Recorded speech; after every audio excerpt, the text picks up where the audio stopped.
오늘 우리에게 주신 하나님의 말씀은 잠언 13장 18절 말씀입니다.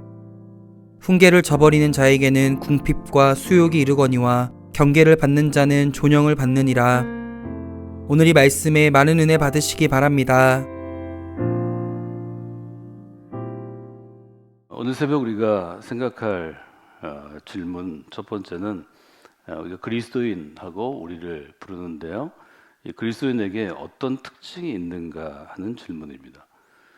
오늘 저는 여러분에게 그리스도인에게 어떤 특징이 있는가 할 때 먼저 이런 대답 또 이런 정의를 기억하시면 좋겠습니다.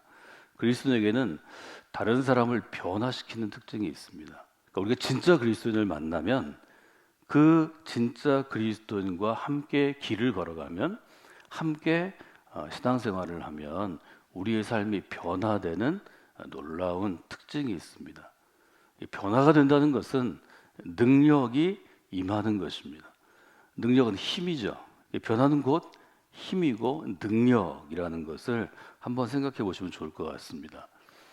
바울은 자기 스스로의 삶을 이렇게 표현합니다.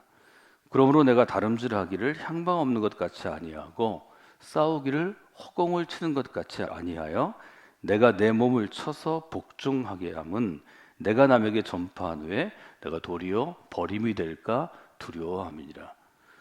바울 같은 경우는 바울을 만나는 사람들이 만나는 도시마다 또 바울이 머물렀던 도시마다 수많은 사람들이 변화를 경험했습니다. 그리고 그리스도인이 되었습니다. 그리고 바울이 했던 것처럼 사람들을 만날 때마다 복음을 전하는 사람이 됐고, 이것이 한자어로 우리가 전도 혹은 선교 이렇게 부르는데요. 복음을 전하는 증인으로 변화되었고, 자기의 가정에서부터 자기의 직장에서부터 그 사람들이 모여서 하나의 공동체를 만들었는데 우리는 그것을 교회라고 부르게 되었습니다. 즉 바울을 만난 사람은 그의 삶 가운데 변화를 체험했는데요. 바울이 변화를 줄 수 있는 쓰임받는 하나의 통로, 우리가 요즘에 미디어라는 말을 많이 쓰는데요. 하나의 통로가 될 수 있었던 것, 매체가 될 수 있었던 것은 먼저 그가 스스로 내 몸을 쳐서 복종하게 하는 일종의 자기만의 시간 또 자기만의 방식이 있었기 때문이죠.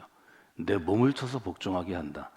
이것은 예를 들면 그 당시에 있었던 레슬링과 같은 혹은 뭐 지금의 격투기와 같은 그런 올림픽 종목에 있는 로마 제국 당시의 스포츠에 대해서 우리가 얘기할 수 있지만 바울은 스스로가 신앙생활하는 일정한 경기에 출전한 운동선수처럼 자기의 몸을 쳐서 복종하게 했다 이렇게 표현하는 것을 우리가 보게 됩니다. 모든 그리스도인은 다른 사람을 만나서 변화의 일정한 시발점, 시작점이 되고 또 이정표가 되는 것처럼 그 이전에 스스로의 변화를 먼저 체험합니다. 내 몸을 쳐서 복종하게 했다는 것은 바울이 스스로 그리스도인으로 하나님을 경험하고 그리스도를 경험함으로 변화했다는 것을 의미합니다. 잠언 14장 18절은 우리에게 아주 간단한 교훈을 주지만 너무 간단하기 때문에 우리가 매일매일 살아가면서 사실은 적용하기 어려운 교훈을 줍니다. 첫 번째 등장하는 단어는 훈계입니다. 훈계를 저버리는 자에게는 궁핍과 수욕이 이르거니와. 여기 저버린다 할 때 저버린다는 것은 무엇을 좀 이렇게 풀어내는 것이고 무엇으로부터 해방을 얻는 것, 즉 자유함을 얻는 것입니다. 훈계는 우리를 향해서 바르게 되도록 혹은 특정한 목적을 위해서 이러이러하게 하도록 우리에게 주어지는 일종의 교훈이기도 하고 받는 입장에서 보면 훈련으로 우리가 번역할 수 있습니다. 훈계를 저버리는 사람들이 많이 있죠. 훈계는 우리에게 무거운 재갈과 같은 것이고 또 고삐와 같은 것이기 때문입니다. 이 훈계가 대부분 재갈이 됩니다. 여러분이 자녀들과 함께 생활하시면 부모는 뭐 그렇게 살지 못해도 자녀들은 더 훌륭한 삶, 또 좋은 사람이 되도록 우리가 아이들을 훈육할 때가 있습니다. 아이들이 들을 때는 어떤 좋은 말을 해도 그냥 잔소리일 뿐입니다. 그래서 어떤 아이들은 부모의 훈계를 잘 받아들이려고 노력하는 아이들이 있지만 대부분은 부모의 잔소리를 잘 받아들이지 않습니다. 부모의 잔소리가 그들에게는 코를 꿰고 있는 고삐나 입을 잡고 있는 재갈처럼 생각하기 때문입니다. 그래서 훈계를 저버리는 자라는 뜻은 훈계를 제갈처럼 생각해서 벗어버리는 사람이라고 볼 수 있습니다. 아까 바울의 이야기를 우리가 들었는데 바울은 자기 몸을 쳐서 복종하게 한다 이렇게 표현합니다. 그때 이 훈계는 저는 그리스도인으로서의 일정한 자기 훈련이라고 그렇게 표현을 하면 좋을 것 같습니다. 잠언에서는 훈계를 저버리는 사람에게는 궁핍과 수욕이 다다르고, 궁핍과 수욕은 가난과 수치입니다. 경계를 받는 자는, 즉 경계를 지키는 사람입니다. 그 훈계가 주는 경계, 나를 견책하거나 나를 복종케 하거나 나를 붙잡는 경계를 지키는 자, 받는 자는 존영을 받게 된다는 거죠. 존영을 받는다는 것은 존귀하다라는 단어에서 온 것인데, 이것은 누군가 나를 존귀한 사람으로 인정해 주는 것입니다. 훈계를 우리가 자기 훈련으로 바꾸고 존귀를 존영을 얻는다는 걸 존귀하는 것으로 바꾸면 이 구절은 이렇게 우리가 적용해서 해석할 수 있을 것입니다. 자기 훈련을 통해서 자기를 단련하는 그리스도인은 함께한 사람에게 존귀한 사람으로 인정을 받습니다. 이것을 우리가 정말 수많은 그리스도인들을 통해서 배울 수 있습니다. 여러분들이 자기 훈련을 통하여 자기를 연단함으로, 단련함으로 주변에 함께한 사람들에게 그분은 참 존귀한 분이었다, 존귀한 그리스도인이었다, 이렇게 인정을 받는 분들이 되시면 좋겠습니다. 사람은 존중받기를 원합니다. 누가 같이 10년, 20년 생활했는데 야, 저 사람 형편없어, 저 사람 가까이 하면 안 돼, 저 사람 모른 채, 이런 대접을 받기를 원하겠어요? 저분 정말 귀한 분이야, 저분처럼 살아야 돼, 저분을 닮아야 돼, 이런 존귀한 대접을 받는 것이 우리에게는 큰 면류관이 될 것입니다. 여러분이 그런 분들이 되기를 원합니다. 그런 분들이 되기를 원하시는 분들은 다른 그리스도인에게 존중을 받고 다른 그리스도인이 변화됨으로 내 변화의 통로로 이분이 쓰임받았다고 고백받기 위해서는 여러분이 자기 훈련을 게을리해서는 안 됩니다. 저는 오늘 여러분들에게 훈계라는 잠언의 용어를 통해서 자기 훈련에 대해서 이야기하고 있습니다. 바울의 리더십 다이아그램을 저 여러분과 함께 20년 내내 함께 나누었는데요. 그 중에 세 번째 요소 중에 제일 중요한 게 셀프 디스플레인이라는 항목입니다. 그리스도인은 스스로 자기를 훈련할 줄 아는 사람입니다. 그리스도인은 죽을 때까지 자기 훈련을 멈추지 않는 사람입니다. 저는 바울이 그런 사람이었다고 생각하고 여러분에게 늘 말씀드렸습니다. 생활의 면에서 바울은 자족하는 훈련을 했습니다. 빌립보서 4장에 보면 내가 궁핍함으로 말하는 것이 아니라 어떤 형편 어떤 상황이든지 자족하기를 배웠노니 내가 비천함에 처할 줄도 알고 풍부함에 처할 줄도 알아 모든 일에 배부르고 배고픔과 풍부와 궁핍에도 일체의 비결을 배웠노라. 이것은 생활의 훈련입니다. 바울은 굉장히 검소하게 생활했었고 검소할 뿐만 아니라 사실은 비참하게 생활할 때가 많았습니다. 먹는 것, 입는 것, 생활하는 것이 다 그랬죠. 신앙생활에 대해서는 바울은 연습하라고 디모데에게 강조합니다. 망령되고 허탄한 신화를 버리고 경건에 이르도록 연습하라. 디모데전서 4장은 아주 젊은 디모데를 향한, 젊은 그리스도인 혹은 젊은 목회자를 향한 바울의 분명한 채찍질입니다. 훈계입니다. 육체의 연습, 육체의 훈련은 약간의 유익이 있지만 경건의 훈련은 범사에 유익하니 금생과 내생의 약속이 있느니라. 바울을 예를 들어서 훈련의 측면에서 우리가 어떤 그리스도인인가 이렇게 정의해 본다면 저는 매일 스스로 훈련하는 그리스도인, 이렇게 정의해야 될 것 같습니다.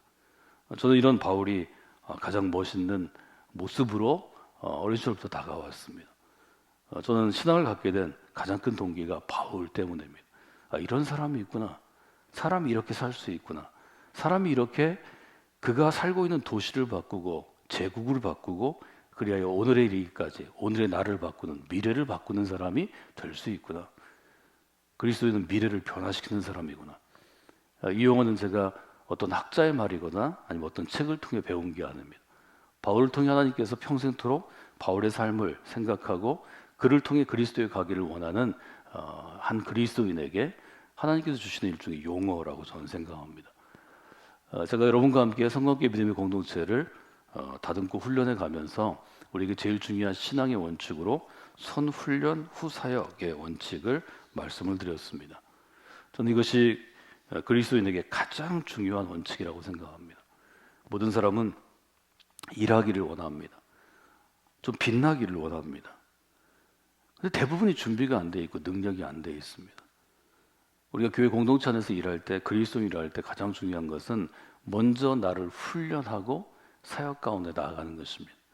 이것은 목사나 전도사나 사모와 같이 목회자와 사역자로 일하는 성직자에게만 주어진 게 아닙니다. 모든 그리스도인은 선훈련 후 사역의 원칙을 지키려고 노력해야 합니다.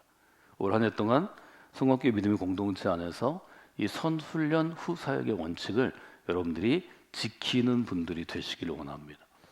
여러분 누군가에게 영향을 끼치고 싶으면 먼저 그 영향보다 훨씬 더 크게 스스로 훈련하셔야 합니다. 여러분이 무엇인가를 변화시키고 싶으면 그 변화의 폭보다 내 자신의 변화의 폭이 훨씬 더 커야 합니다. 내가 100만큼 변화되면 다른 사람은 10만큼 변화되는 것입니다. 내가 100만큼 노력하면 다른 사람은 10만큼 따라오는 것입니다. 여러분이 교회 안에서 목회자로 사역자로 혹은 평신도로 장로로 권사로 집사로 혹은 어떤 팀의 무슨 위원장으로 혹은 회장으로 하기를 원하면 여러분들이 먼저 훈련을 받아서 여러분의 신앙이 갖고 있는 영향력을 크게 확대시켜야 합니다.